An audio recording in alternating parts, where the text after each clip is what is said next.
Mananzar, une petite ville de la côte est de Madagascar, dans une zone rurale et pauvre. Ici, la lèpre existe toujours. Un peu à l'extérieur de la ville, voici le centre de santé de Marouva.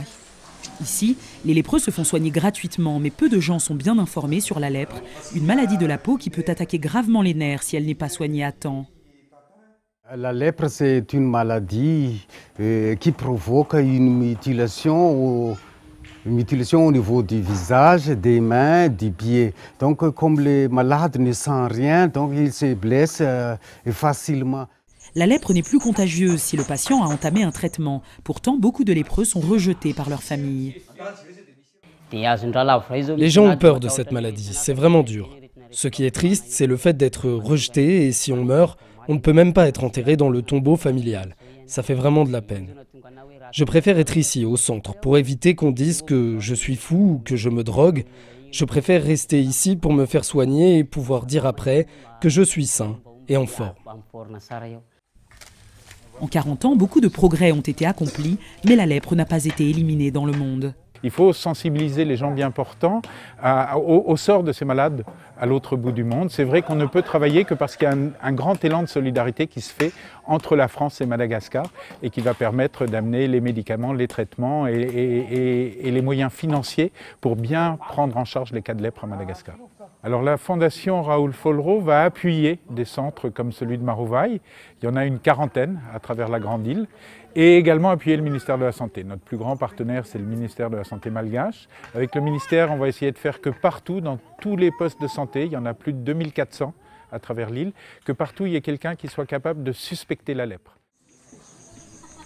La Fondation Raoul Follereau lutte aussi contre les préjugés. Malgré les progrès de la médecine, beaucoup de Malgaches pensent encore que la lèpre est une malédiction et ils cachent parfois leur lépreux par honte. Il y avait un monsieur, il est venu au centre accompagné par les gens du village, tout un cortège.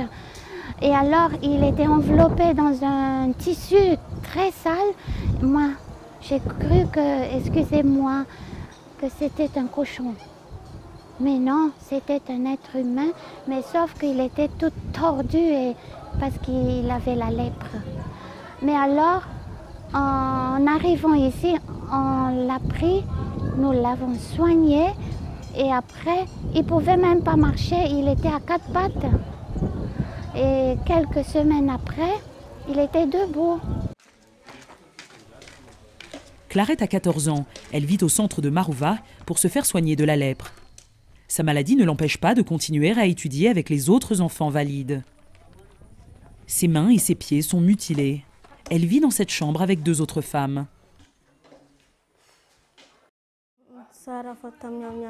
J'étais en CM2 quand je suis tombée malade et j'ai dû quitter l'école. C'est pour ça que je suis arrivée au centre. J'allais bien avant le CM2.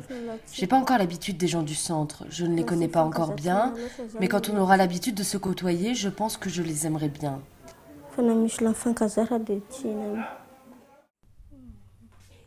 Ses parents ont fait un long voyage pour l'emmener ici, il y a quelques mois. Ils ne lui ont pas rendu visite depuis. Mes parents, eux, ils sont loin. Ils m'ont juste amené ici. Ils ne viennent pas me voir. Je ne sais pas ce qui les retire là-bas. La lèpre touche environ 1500 personnes par an à Madagascar. Voilà comment la maladie est arrivée. C'était il y a 3 ans. C'est là que je suis tombé malade. Je ne pensais pas être malade.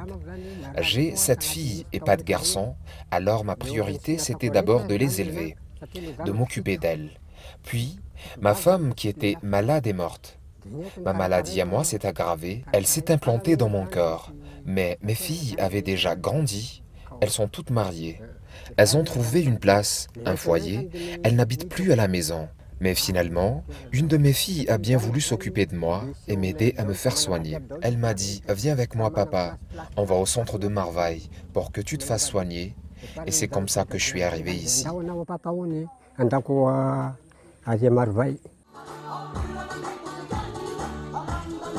Le centre de Marouva fête cette année ses 40 ans.